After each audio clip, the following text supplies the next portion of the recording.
మీ బాధల కాలంలో మేము ఉంటాంలే, మీరు ధైర్యంగా ఉండండి అని చెప్పి ధైర్యపరిచే మాటలు చెప్తారు. నేను వాళ్ళని తప్పుపడతలేదు, కానీ ఆ మాటలు కొంతకాలం నిలబెట్టుకోవచ్చు. కొందరు ఇచ్చిన మాట నిలబెట్టుకోలేకపోవచ్చు.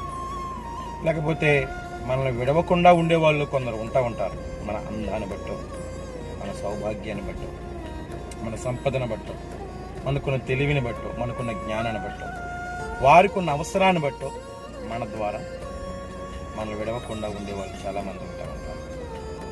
వాళ్ళ అవసరం తీరిపోయాక విడిచిపెడతారు. అందం లేకపోతే విడిచిపెడతారు, ఆస్తి లేకపోతే విడిచిపెడతారు, జ్ఞానం లేకపోతే నీ పనే లేదంటారు.